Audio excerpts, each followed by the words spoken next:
Student, তোমাদেরকে স্বাগত mock learning YouTube চ্যানেলের আরও একটি নতুন ভিডিওতে। তো আজকে আমরা ভূগোলের 30টি প্রশ্ন নিয়ে আলোচনা করতে চলেছি, যার উত্তর আমি তোমাদের বলে দেবো এবং যা তোমাদের সরকারি চাকরির জন্য খুবই গুরুত্বপূর্ণ। তো চলো আজকের ভিডিও শুরু করা যাক। প্রশ্ন নম্বর 1, পৃথিবীর গভীরতম মহাসাগরীয় খাত মারিয়ানা ট্রেঞ্চ কোন মহাসাগরে অবস্থিত? অপশান এ ভারত মহাসাগর, অপশান বি আটলান্টিক মহাসাগর, অপশান সি প্রশান্ত মহাসাগর ও অপশান ডি আর্কটিক মহাসাগর। সঠিক উত্তরটি কী হবে? সঠিক উত্তরটি হবে অপশান সি প্রশান্ত মহাসাগর। মারিয়ানা ট্রেঞ্চ পৃথিবীর গভীরতম সমুদ্র খাত, যা প্রশান্ত মহাসাগরের পশ্চিম অংশে অবস্থিত।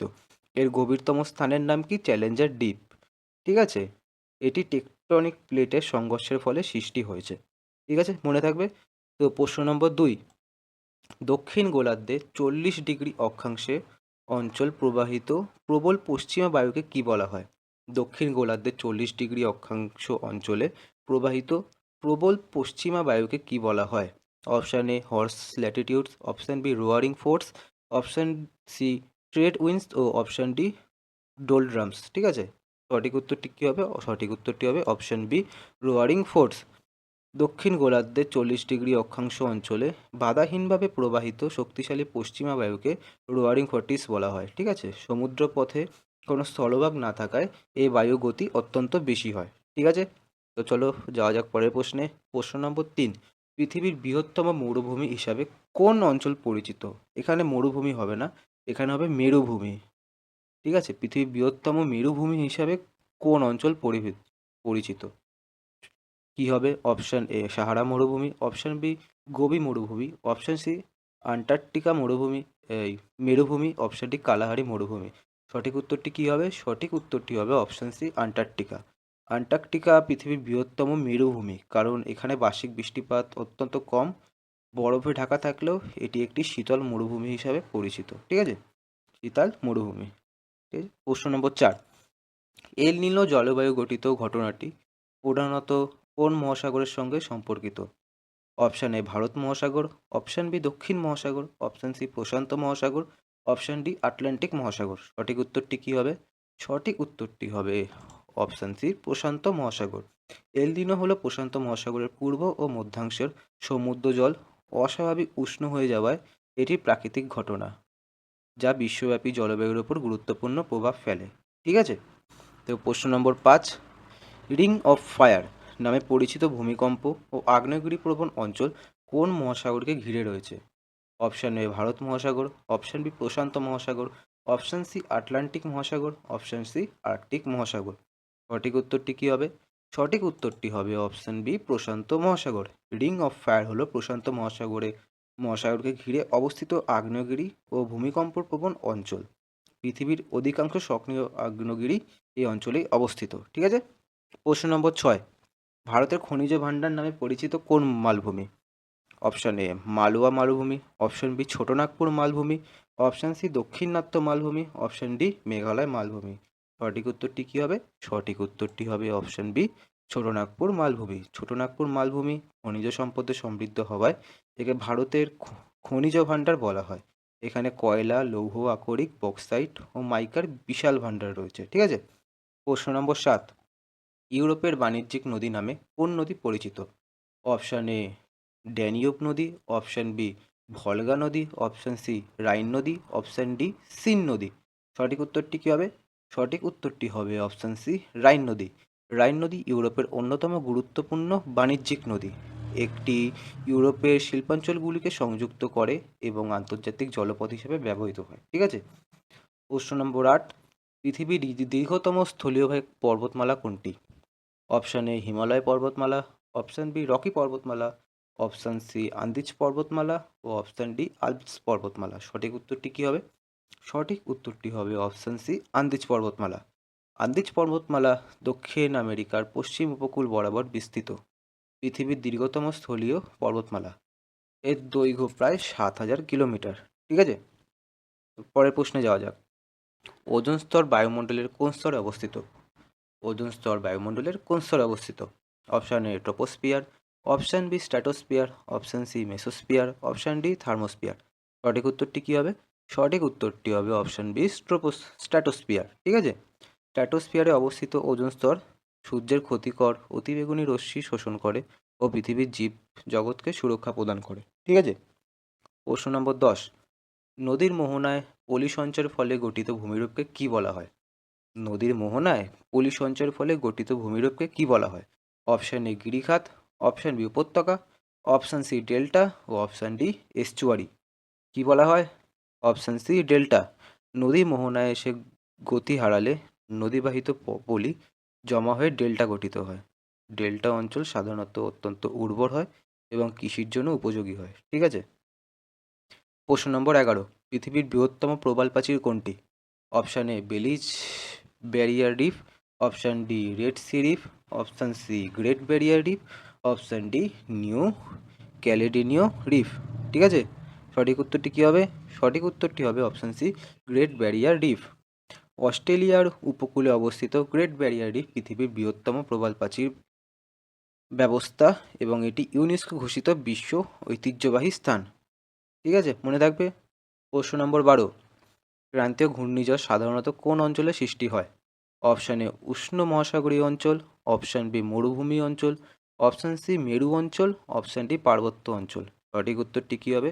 সঠিক উত্তরটি হবে অপশান এ উষ্ণ মহাসাগরীয় অঞ্চল। সংজ্ঞা: উষ্ণ সমুদ্রপৃষ্ঠের ওপর নিম্নচাপের সৃষ্টি হলে ক্রান্তীয় ঘূর্ণিঝড়ের উৎপত্তি হয়। উষ্ণ জলীয় বাষ্প এই ঝড়ের শক্তির প্রধান উৎস। ঠিক আছে? উষ্ণ জলীয় বাষ্প এই ঝড়ের শক্তির প্রধান উৎস। ঠিক আছে? প্রশ্ন নম্বর 13, টাইগা বায়োম প্রধানত কোন অঞ্চলে বিস্তৃত? অপশান এ নিরক্ষীয় অঞ্চল, অপশান বি উপমেরু অঞ্চল, অপশান সি মরুভূমি অঞ্চল আর অপশান ডি নাতিশীতোষ্ণ তৃণভূমি অঞ্চল। সঠিক উত্তরটি কী হবে? সঠিক উত্তরটা হবে অপশান ডি নাতিশীত অপশান বি উপমেরু অঞ্চল। ঠিক আছে? একটু ভুল করা আছে জায়গাটা। টাইগা হলো শঙ্কুযুক্ত বৃক্ষ বিশিষ্ট বনভূমি যা উত্তর গোলার্ধের উপমেরু অঞ্চলে বিস্তৃত। এটি পৃথিবীর বৃহত্তম স্থলজ বায়ুমণ্ডলগুলির মধ্যে একটি। ঠিক আছে? চলে যাওয়া যাক প্রশ্ন নম্বর 14, বসফরাস প্রণালীর তীরে অবস্থিত গুরুত্বপূর্ণ শহর কোনটি?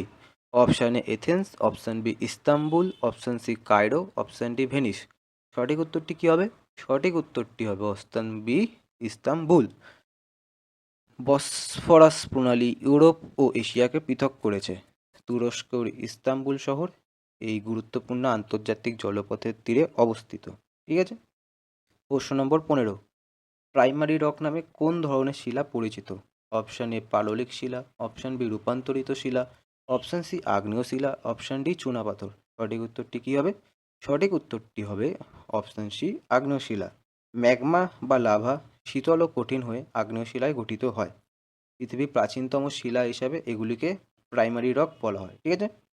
প্রশ্ন নম্বর 16, কোন অক্ষরেখাকে মহাবৃত্ত বলা হয়? অপশান এ কর্কট ক্রান্তি রেখা, অপশান বি মকর ক্রান্তি রেখা, অপশান সি নিরক্ষরেখা, অপশান ডি আন্তর্জাতিক তারিখ রেখা। সঠিক উত্তরটি কী হবে? সঠিক উত্তরটি খুবই সহজ। সঠিক উত্তর হচ্ছে অপশান সি নিরক্ষরেখা। নিরক্ষরেখা পৃথিবীকে উত্তর ও দক্ষিণ গোলার্ধে বিভক্ত করেছে। এটি পৃথিবীর বৃহত্তম অক্ষরেখা এবং একমাত্র অক্ষরেখা যা মহাবৃত্ত বা গ্রেট সার্কেল হিসেবে পরিচিত। ঠিক আছে? প্রশ্ন নম্বর 17, পৃথিবীর কোন স্তরকে নাইব বলা হয়? অপশান এ ভূত্বক, option B mantle, option C কেন্দ্রমণ্ডল ও অপশান বি লিথোস্ফিয়ার। সঠিক উত্তর কী হবে? সঠিক উত্তর হবে অপশান সি কেন্দ্রমণ্ডল। পৃথিবীর কেন্দ্রমণ্ডল প্রধানত নিকেল ও লোহার সমন্বয়ে গঠিত। নিকেল ও ফেরিয়াম শব্দ থেকে নাইব নামটি এসছে। পৃথিবীর সবচেয়ে উষ্ণ ও ঘন স্তর এটি। ঠিক আছে? প্রশ্ন নম্বর 18, কোন সাগরকে মাছের ভাণ্ডার বলা হয়? কোন সাগরকে মাছের ভাণ্ডার বলা হয়? অপশান এ ভূমধ্যসাগর, অপশান বি উত্তর সাগর, অপশান সি দক্ষিণ চীন সাগর, অপশান ডি ক্যারিবিয়ান সাগর। সঠিক উত্তরটি কী হবে? সঠিক উত্তরটি হবে অপশান বি উত্তর সাগর। উত্তর সাগর প্রচুর সামুদ্রিক মাছের জন্য বিখ্যাত। ঠিক আছে? অনুকূল সামুদ্রিক স্রোত ও প্ল্যাঙ্কটনের আধিক্যের কারণে এখানে বিশ্বের অন্যতম বৃহৎ মৎস্য শিকার অঞ্চল গড়ে উঠেছে। মনে থাকবে তোমাদের। তো চলে যাওয়া যাক প্রশ্ন নম্বর 19, পৃথিবীর সবচেয়ে উষ্ণ মালভূমি কোনটি? অপশান এ দক্ষিণাত্য মালভূমি, অপশান বি পামির মালভূমি, অপশান বি তিব্বত মালভূমি, অপশান ডি ছোটনাগপুর মালভূমি। সঠিক উত্তরটি কী হবে? সঠিক উত্তরটি হবে তিব্বত মালভূমি। তিব্বত মালভূমি পৃথিবীর সর্বোচ্চ মালভূমি এবং পৃথিবীর ছাদ নামে পরিচিত। এর গড় উচ্চতা প্রায় 4500 মিটার এবং এটি মধ্য এশিয়ায় অবস্থিত। ঠিক আছে? প্রশ্ন নম্বর 20, কোন নদী হলুদ নদী নামে পরিচিত? অপশান এ মেকং নদী, অপশান বি ইয়াংসি নদী, অপশান সি হোয়াংহো নদী, অপশান ডি আম্রু নদী। সঠিক উত্তর কী হবে? সঠিক উত্তর হবে তোমাদের হোয়াংহো নদী। চীনের হোয়াংহো নদী পলিযুক্ত হলুদ বর্ণের জলের জন্য হলুদ নদী নামে পরিচিত। অতিরিক্ত বন্যার কারণে একে চীনের দুঃখ বলা হয়। ঠিক আছে, বাংলার দুঃখ দামোদর ও চীনের দুঃখ হচ্ছে হোয়াংহো নদী। ঠিক আছে, মনে থাকবে তোমাদের। প্রশ্ন নম্বর 21, কোন যন্ত্রের সাহায্যে ভূমিকম্পের কম্পন মাপা হয়? ব্যারোমিটার, সিসমোগ্রাফ, হাইগ্রোমিটার নাকি অ্যানিমোমিটার? সঠিক উত্তর কী হবে? সঠিক উত্তর হবে সিসমোগ্রাম। মনে থাকবে তোমাদের, সিসমোগ্রাম হলো ভূমিকম্পের কম্পন ও তীব্রতা পরিমাপের যন্ত্র। এটি ভূমিকম্পের উৎপত্তিস্থল ও তরঙ্গ বিশ্লেষণে বিজ্ঞানীদের সাহায্য করে। চলে যাওয়া যাক প্রশ্ন নম্বর 22-এ। পৃথিবীর সবচেয়ে বড় বদ্বীপ কোনটি? নীল নদীর বদ্বীপ, নাইজার বদ্বীপ, গঙ্গা ব্রহ্মপুত্র বদ্বীপ নাকি মিসিসিপি বদ্বীপ? সঠিক উত্তর কী হবে? সঠিক উত্তর হবে গঙ্গা ব্রহ্মপুত্র বদ্বীপ। গঙ্গা ব্রহ্মপুত্র বদ্বীপ পৃথিবীর বৃহত্তম বদ্বীপ। ভারত ও বাংলাদেশ জুড়ে বিস্তৃত এই অঞ্চল অত্যন্ত উর্বর এবং সুন্দরবন ম্যানগ্রোভ অরণ্যের জন্য বিখ্যাত। মনে থাকবে তোমাদের। প্রশ্ন নম্বর 23, কোন বায়ুচাপ বলয়কে হর্স ল্যাটিটিউড বলা হয়? অপশান এ নিরক্ষীয় নিম্নচাপ বলয়, অপশান বি উপক্রান্তীয় উচ্চচাপ বলয়, অপশান সি উপমেরু নিম্নচাপ বলয়, অপশান ডি মেরু উচ্চচাপ বলয়। সঠিক উত্তর কী হবে? সঠিক উত্তর হবে অপশান বি উপক্রান্তীয় উচ্চচাপ বলয়। 30 ডিগ্রি উত্তর ও দক্ষিণ অক্ষাংশ অঞ্চলের উচ্চচাপ বলয়কে হর্স ল্যাটিটিউড বলা হয়। প্রাচীন নাবিকদের ইতিহাসের সঙ্গে এই নামটি জড়িত। ঠিক আছে, মনে থাকবে তোমাদের। প্রশ্ন নম্বর 24, কোন ধরনের বৃষ্টিপাত পাহাড়ের বাধার কারণে সৃষ্টি হয়?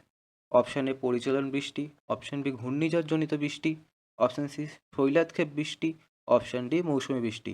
সঠিক উত্তরটি কী হবে? সঠিক উত্তরটি হবে অপশান সি শৈলক্ষেপ বৃষ্টি। আর্দ্র বায়ু পাহাড়ে বাধা পেয়ে উপরে উঠলে ঠান্ডা হয়ে বৃষ্টিপাত ঘটায়। একে শৈলক্ষেপ বৃষ্টি বলে। এটি পার্বত্য অঞ্চলে বেশি দেখা যায়। মনে থাকবে তোমাদের। প্রশ্ন নম্বর 25, পৃথিবীর দীর্ঘতম নদী কোনটি? আমাজন নদী, নীলনদ, ইয়াংসি নদী আর নাকি মিসিসিপি নদী? সঠিক উত্তরটি কী হবে? সঠিক উত্তরটি হবে নীলনদ। নীলনদ আফ্রিকা মহাদেশে অবস্থিত এবং দীর্ঘদিন ধরে পৃথিবীর দীর্ঘতম নদী হিসাবে পরিচিত। এটি ভূমধ্যসাগরে পতিত হয়েছে এবং মিশরের সভ্যতার বিকাশে গুরুত্বপূর্ণ ভূমিকা রেখেছে। মনে থাকবে। চলে যাওয়া থাক প্রশ্ন নম্বর 26-এ। কোন গ্রহকে পৃথিবীর যমজ বলা হয়? মঙ্গল, বুধ, শুক্র নাকি বৃহস্পতি? সঠিক উত্তরটি কী হবে? সঠিক উত্তরটি হবে অপশান সি শুক্র। আকার, ভর ও ঘনত্বে পৃথিবীর সঙ্গে মিল থাকায় শুক্র গ্রহকে পৃথিবীর যমজ বলা হয়। তবে এর বায়ুমণ্ডল অত্যন্ত উষ্ণ ও ঘন কার্বন ডাই অক্সাইডে পূর্ণ। মনে থাকবে। প্রশ্ন নম্বর 27, কোন মহাদেশে কোনো স্থানীয় মানববসতি নেই? Option E Europe, option B Antarctica, option C Australia, option D দক্ষিণ আমেরিকা। সঠিক উত্তর তোমরা জানো, খুবই সহজ প্রশ্ন, অপশান বি আন্টার্কটিকা। আন্টার্কটিকা পৃথিবীর সবচেয়ে শীতল মহাদেশ এবং এখানে কোনো স্থায়ী মানববসতি নেই। শুধুমাত্র গবেষকরা অস্থায়ীভাবে গবেষণার জন্য এখানে বসবাস করেন। ঠিক আছে। প্রশ্ন নম্বর 28, সিরোকো কী ধরনের বায়ু? সিরোক্কো কী ধরনের বায়ু? অপশান এ শীতল ও শুষ্ক বায়ু, অপশান বি উষ্ণ ও শুষ্ক বায়ু, অপশান সি উষ্ণ ও আর্দ্র বায়ু, অপশান বি ঠান্ডা সামুদ্রিক বায়ু। সঠিক উত্তর কী হবে? সঠিক উত্তর হবে অপশান বি উষ্ণ ও শুষ্ক বায়ু। সাহারা মরুভূমি থেকে উৎপন্ন উষ্ণ ও ধূলিময় বায়ুকে সিরোক্কো বলা হয়। এটি ভূমধ্যসাগরীয় অঞ্চলে প্রবাহিত হয়ে তাপমাত্রা বৃদ্ধি করে। ঠিক আছে। প্রশ্ন নম্বর 29, পৃথিবীর সবচেয়ে গভীর হ্রদ কোনটি? অপশান এ সুপিরিয়র হ্রদ, অপশান বি ভিক্টোরিয়া হ্রদ, অপশান সি বাইকাল হ্রদ, অপশান ডি টিটিকাকা হ্রদ। সঠিক উত্তরটি কী হবে? সঠিক উত্তরটি হবে অপশান সি বাইকাল হ্রদ। রাশিয়ার বাইকাল হ্রদ পৃথিবীর গভীরতম স্বাদু জলের হ্রদ। এটি পৃথিবীর মোট স্বাদু জলের একটি বড় অংশ ধারণ করে এবং জীববৈচিত্র্যের জন্য গুরুত্বপূর্ণ। ঠিক আছে। তো আজকের লাস্ট প্রশ্ন, লু কী ধরনের বায়ু? তো এই প্রশ্নটার উত্তর দেওয়ার আগে তোমাদের বলে দিই, এরকম ভিডিও আরও নতুন নতুন ভিডিও তোমাদের জন্য আমি দিতে থাকবো, যা তোমাদের সরকারি চাকরি প্রস্তুতির জন্য খুবই গুরুত্বপূর্ণ। সঙ্গে আমি পারলে কিছুদিন পর থেকে লাইভও শুরু করব। তো তোমরা যদি এরকম ভিডিও আরও পেতে চাও এবং যদি পেয়ে যেতে চাও সবসময়, তাহলে চ্যানেলটি সাবস্ক্রাইব করো এবং তোমরা কোন বিষয়ে পরবর্তী ভিডিও চাও সেটাও কমেন্ট করে জানাতে পারো এবং তোমরা যদি চাও আমি কোনো বিষয়ভিত্তিক ভিডিও বানাই সেটাও আমাদের তুমি জানাতে পারো। ঠিক আছে। তো তো লু কী ধরনের বায়ু? অপশান এ শীতল আর্দ্র বায়ু, অপশান বি উষ্ণ শুষ্ক বায়ু, অপশান সি মৌসুমী বায়ু, অপশান ডি মেরু বায়ু। সঠিক উত্তরটি কী হবে? সঠিক উত্তরটি হবে অপশান বি উষ্ণ শুষ্ক বায়ু। গ্রীষ্মকালে উত্তর ভারতের সমভূমি অঞ্চলে প্রবাহিত অত্যন্ত উষ্ণ ও শুষ্ক বায়ুকে লু বলা হয়। এটি মানুষের স্বাস্থ্যের জন্য ক্ষতিকারক হতে পারে। ঠিক আছে, আজকের ভিডিও এতটাই। দেখা হবে পরের ভিডিওতে। তো তোমরা ভালো থেকো, তোমরা সুস্থ থেকো, এটাই আমি কামনা করি। তো চলো আজকের জন্য এতটাই।